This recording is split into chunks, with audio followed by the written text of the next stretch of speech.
Jason Henderson. I am a co-publisher at Castlebridge Media with my partner Incher Yo, who was the designer of the book cover that you can see here for Animal Charmer.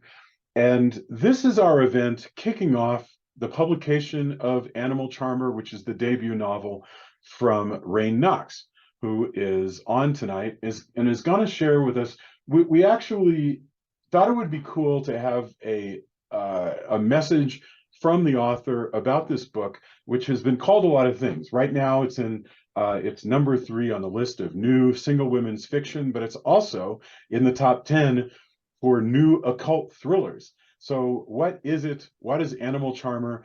And I said to Rain, hey, what would you like your talk to be called? And she said, where's my bleeping mad magic? That's what I would like to call it. And so that's I'm going to be just moving the slides. I'll be like the person at the edge of the auditorium that the person goes, oh, next slide, that's me. And then afterwards, we will do questions.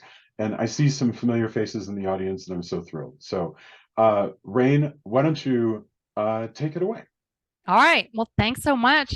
First, I'd just like to say thank you so much, Jason and Ensure. It's been amazing working with you guys at Castlebridge. I mean, I can't imagine a better experience for having my first book published. And then I guess thanks everyone for joining me today. I'm just going to kind of tell you, well, how this book came to be. So next slide, Jason. Did it go? No. Ah. There you go. There we go. There we go. Oh, go back one. There we go. Yeah. Okay. So it all started in elementary school when my friend and I found this book called How to Test and Develop Your ESP. And this book claimed that if you practice these exercises and you tried really hard, that you could develop psychic powers. And it was a book. So, we believed it, right? And so my friend and I made our own little set of ESP cards, and we spent literally hours trying to send those images into the other person's mind and then trying to receive them. And then we tested ourselves, and guess what? It never came out to anything different than what you would expect by random chance. So that was very disappointing. I think that I read, every book in our public library, not just the children's section, but the adult section too, about the occult, supernatural, ESP, all that. And I just really, really wanted, to be magical. And I remember even putting like a tissue down because it was the lightest thing I could think of, and then willing it to move with my mind. And I, for some reason, was just sure that it was like a matter of me not trying hard enough. And if I concentrated more, then I could develop telekinesis. Next slide.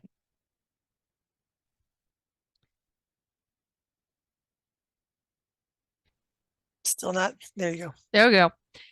So I loved reading about kids, who had magical powers, and A Gift of Magic and The Girl with Silver Eyes. Like, those are actually photos of my copies that I've had since childhood. You could see they're very much loved and dragged around.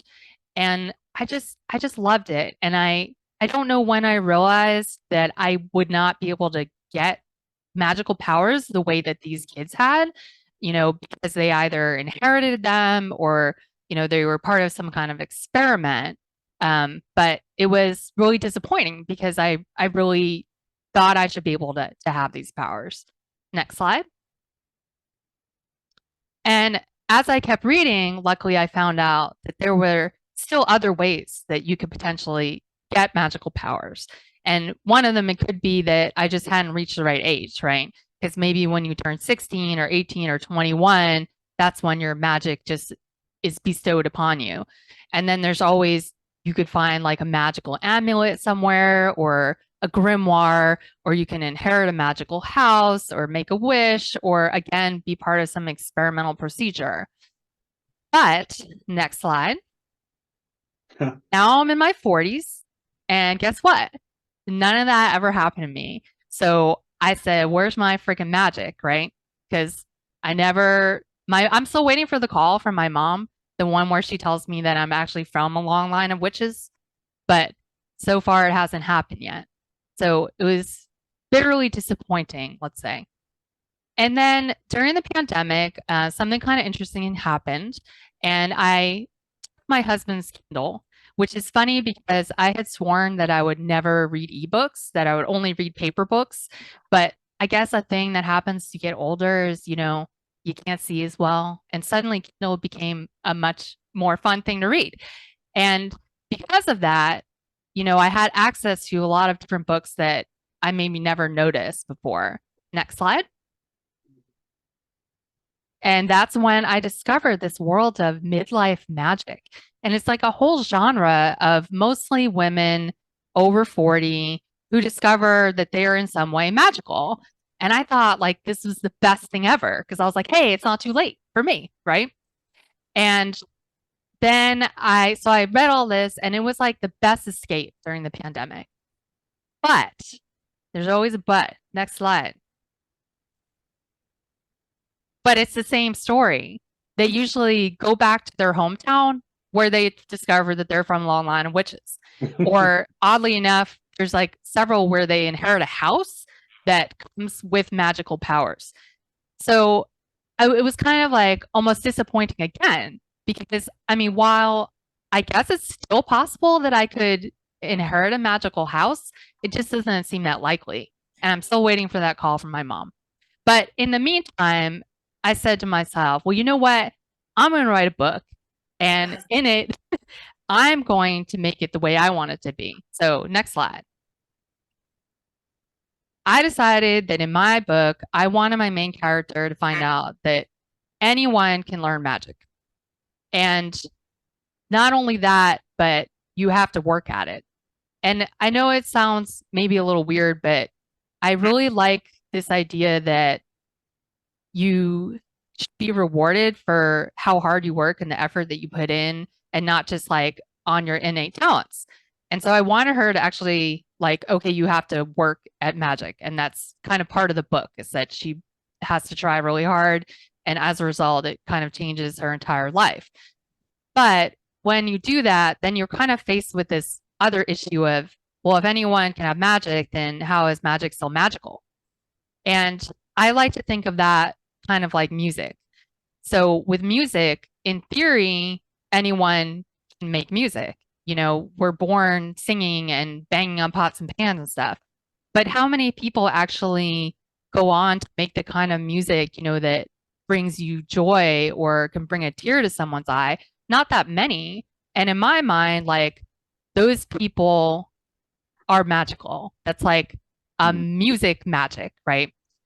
And so that's kind of how the magic is in Animal Charmer. Like, anyone can do it in theory because it is open to anyone once they learn it exists, but that doesn't mean that anyone will, because it's a lot of work. And as we know, things like music, it takes a lot of practice, and not everyone is going to be willing to put in that effort. And so kind of other people just fall down by the wayside. So what was really important to me was that everyone can do magic, and that also there's kind of already magic in our everyday lives, like music, that, we just maybe didn't interpret as magic. So that's kind of the things that are really important to me. So next slide. So where does that leave me now? Well, maybe I do have animal magic, because I never had a cat till I was 20, but over the last 2 decades, I feel like I absolutely have learned to communicate with animals. And I think probably anyone who has any kind of animal in their house, like, you learn to read their body language, right? And after a while, like, what they're going to do next, and what they need from you and what they want and when they're mad. And I know that cat thinks that the water in my cup is the best water in the universe for some reason, and that those cats behind the glass really want to come in, that cat's never going to let me do that puzzle. There's a little squirrel on the side, and even with outdoor animals, like, if you observe them enough, you kind of feel like you know them. And I knew that little squirrel would eat corn off that little picnic bench if I bought it for him, and he did. And then that mini horse, oh my goodness, it was one of like the best experiences of my life, that I got a baby miniature horse to sit in my lap. And it was awesome, but you could feel like the energy in him, that if you let go, he would just like gallop away in his little horsey self. And then just a side note that beautiful gray cat there, that's Cloud, and he's actually in Animal Charmer. So all this to say that even though I maybe never got magic like the kind the kids had in the books I read when I was little, I do feel like I've been able to find different types of magic in my life, animal magic, and then certainly musical magic. And, that's its own special kind of magic. And I hope that when people read Animal Charmer, and they see Lucy kind of ends up getting a second act because of the magic she found, but that we also can find other types of magic that are, in our real world as well. And that's pretty much what I had for you today. Next slide. I somehow ended up joining Twitter, like not until everyone left Twitter. But if anyone wants to follow me, I'm at Novel Knox. Yes. So let's I thank you very much. I'm gonna take it off of the sharing slides so that we can address one another. I first of all, thank you very much, and I want to know if anybody has any questions. But my first question for you is: so you became interested in doing this because you were reading ebooks during the pandemic, and I'm just wondering how that affected writing your first novel. Is this what you envisioned being your first novel? Or how did this come about? So I guess it's kind of weird. Like, I never thought about writing a novel until I decided to write a novel. And now that might sound weird, but I think you need to know the history that before I used to write musicals. So it wasn't like a huge stretch, that I would write a novel because I had already, done things that were, similar, have a story and all that kind of thing. And I think it was partly the pandemic that's told me, well, hey, you're not going to write any musicals anytime soon that at least that are going to get performed. And this kind of almost seemed like a natural substitute. But then, of course, since then, it's become much more like I love it and I want to, keep doing it indefinitely. And I think I probably forgot what your original question was. No, Did that answer it?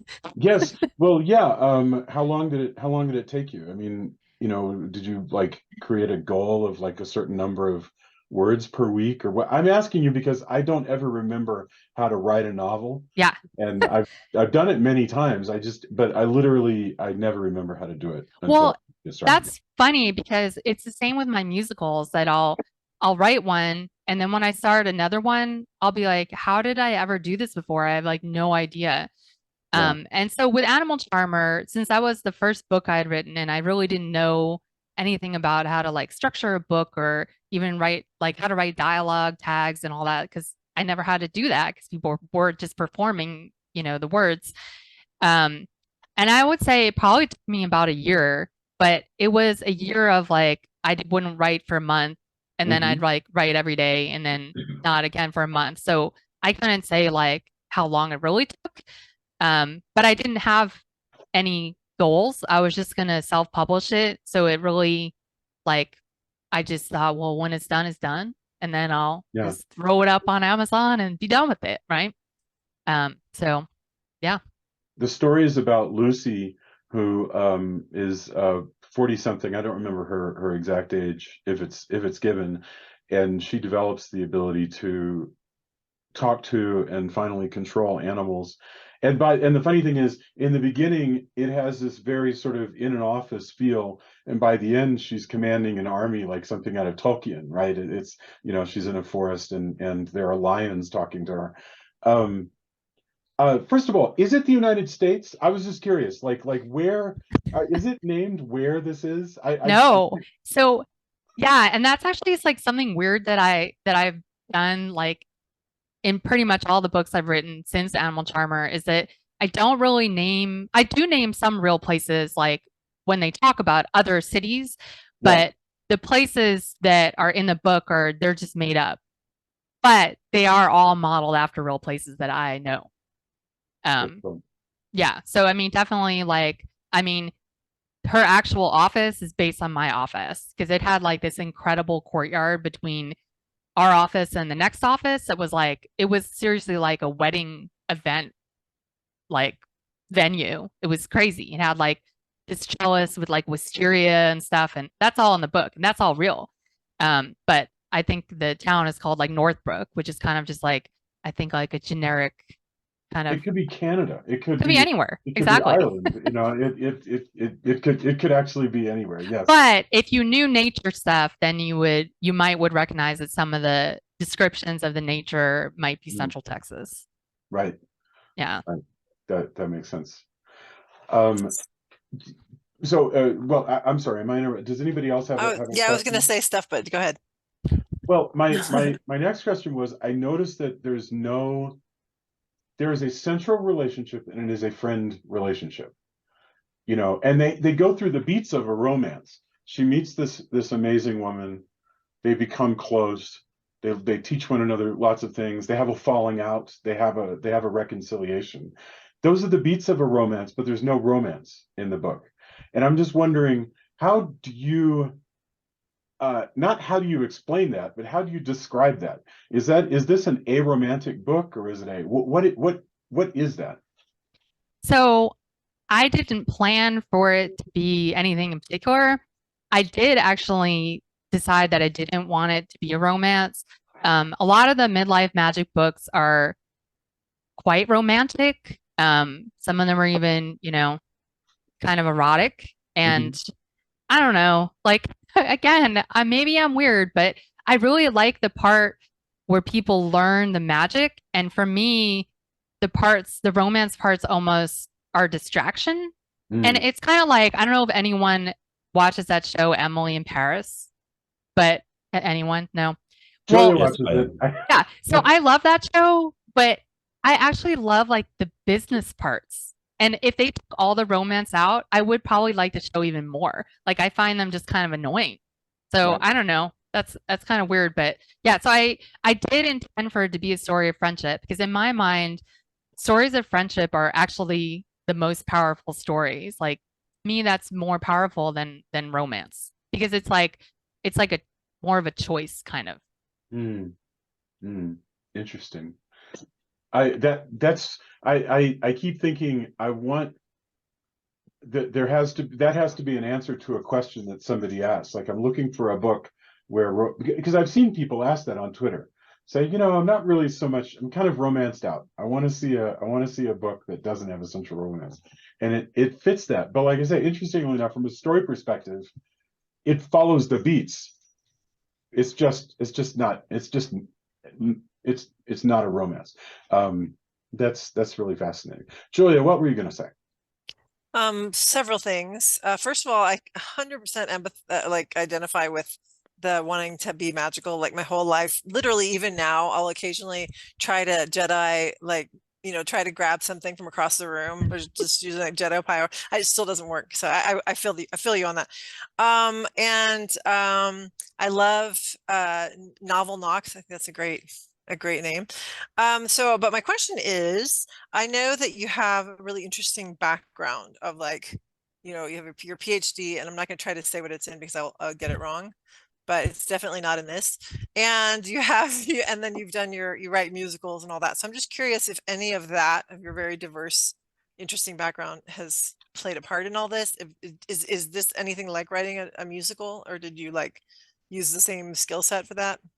Yeah, I would say this is like almost a culmination of everything, right? Because definitely writing the musical and, you know, thinking about story and stuff led to, you know, writing a book. And then my doctorate is actually in environmental geography. So that's kind of, you know, what led me. I am actually an environmental consultant, like the main character in the book. So certainly there's a lot of stuff in it from my real life, you know, that I probably wouldn't have known about if I hadn't had this career. And, you know, there's a lot of stuff in the book that's real, you know, and like the endangered animals and stuff like that. Although I kind of made up an endangered animal because I didn't want any of my wildlife biology friends to like point out any facts that I got wrong. So I thought, well, that's the way to avoid that is just like make up an animal so that I can't be wrong about anything, right? That's what I go by. I make up entire towns. So yes, Very cool. absolutely.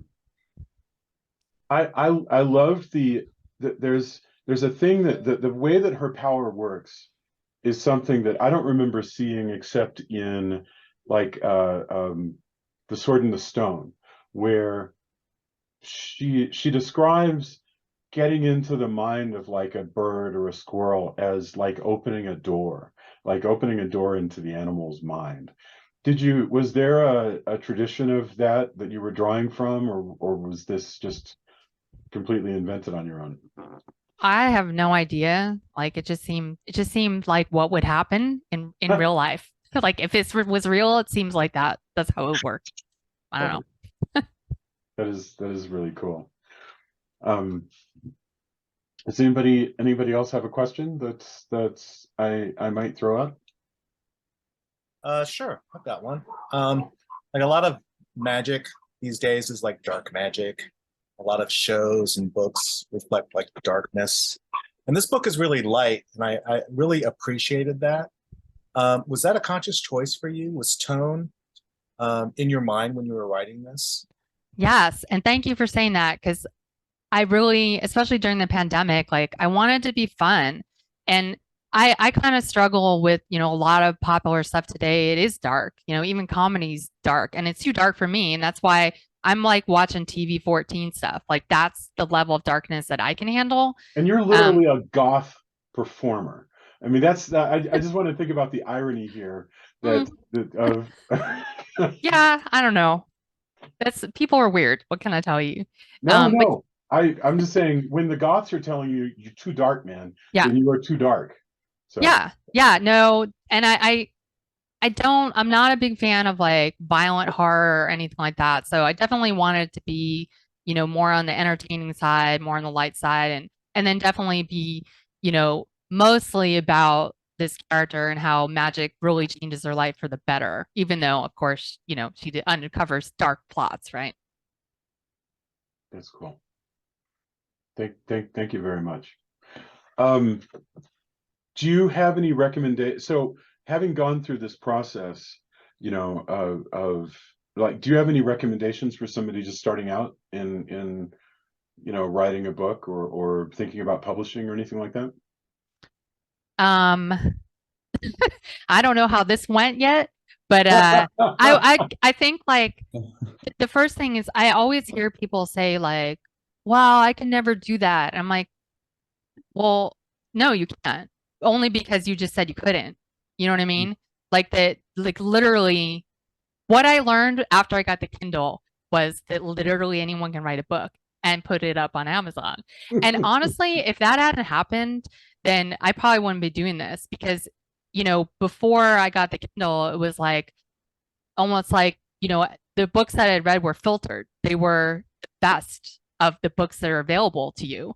And I didn't, kind of see the possibilities of like, well, I mean, there's a lot of mediocre books and I could probably write one, And so it's like, well, can you be an author and write like the super amazing, great work of literature? Oh, maybe not. But can you write a book? Yeah. And so I think like that's really the number one thing is just that you can if you want to. And then everything else like you can figure out. And like for me, like in the beginning, I was like, well, should I read all these books? Like I did read that Stephen King book that he wrote, and it was like sort of helpful. I don't know. But I was like, oh, should I read all the books about writing that you're supposed to read? But the truth is like, I find it more helpful when you get to a point where there's something you're having trouble with to just look it up online. And then you'll find like endless resources about like how you could think about that or solve that problem or some method to even think through the problem. And so I feel like there's just so many resources available to us now that it just kind of makes it easier for anyone who's just starting out. Were you so I've been experimenting recently with writing by audio, where you walk around, you go walking on the green belt and just narrate a chapter, and then afterwards transcribe it electronically and then retype it. Yeah, have you ever experimented with this method before? No, I haven't. but I'm like one of those people who doesn't even use Siri. Like I don't even like the idea that anything can record me by accident. So like Tony's the same way, like nothing's voice activated and there's no Siri or nothing. So no, I wouldn't do that. That's fantastic. Cool. What do you, I know you've written at least one book since finishing Animal Charmer. So what is that one about? Yeah, so I wrote another book that I've been trying to get an agent for with no luck whatsoever. And it's about these two siblings who find out that they have a third sibling that they didn't know about. And that brings in a lot of questions about what role art plays in their life, and is it partly based on some kind of maybe family curse that runs in their family about having to choose between art and love. So that's kind of like, I don't even know what genre it is. I guess it's just commercial fiction, which is probably why it's been Great hard to get an literary agent. fiction. Yeah. Yeah. And then I wrote another one that's about a 54-year-old woman who suffers from agoraphobia, and she becomes involved with the Native Plant Society, and that's how she kind of overcomes her issues. And I'm trying to get an agent for that one as well. And then I'm also working on a sequel to Animal Charmer, which I don't even think I've mentioned that to you, but I am. And so far it's going really well. So I'm really, really excited. Oh, I'm so glad to hear that. That's really cool. Wow. Okay, I know that we're coming up on the end of our time, but I wanted, so are there any other questions that anybody would like to throw at Rain? I don't Yes. really. Oh, I'm sorry. Go ahead. Oh no, you can do it. I was just going to say really quick that as someone who is getting back into fantasy and reading it a lot more, it is really nice to see characters that I could maybe relate to more. Because I'm finding every single fantasy book where I'm like, I'm really trying to focus on books written by femme authors. And so seeing, oh, look, it's another 19-year-old that, not that there's anything wrong with being 19, but at 33, I can't relate to that. So Right. this is really nice to see. I do have the book on my own Kindle. So Awesome. yes. That's cool. Joseph? Yes, I was just wondering whether the other characters are also inspired from yourself personally, because as Ashley said, it's better if the characters are more relatable. Yes. Certainly, I actually have a coworker who knows that she's sort of in the book. There's actually scenes from our actual field work that are in the book. And so she's like super excited about the book. Like it's okay with her. She's okay with it. So yeah, definitely. I mean, there's a lot of stuff, even though it's a fantasy book, that is certainly taken from my life and from relationships in my life, definitely. There's this stuff where they're traveling out into the field to study, to study sites and to see if there are any endangered animals there. And there are like rivals they're paying attention to who have gotten to the hotel and they're wondering what they're up to. And I mean, it turns being an environmental field worker into something almost like being a spy. And I that was just so fascinating how you were able to get this tension out of what could be described as, as a sort of a nice white collar job. And now it feels like a white collar job where it's kind of dangerous. And that was really neat to take your everyday experience and make them like that. Thank you. Yeah.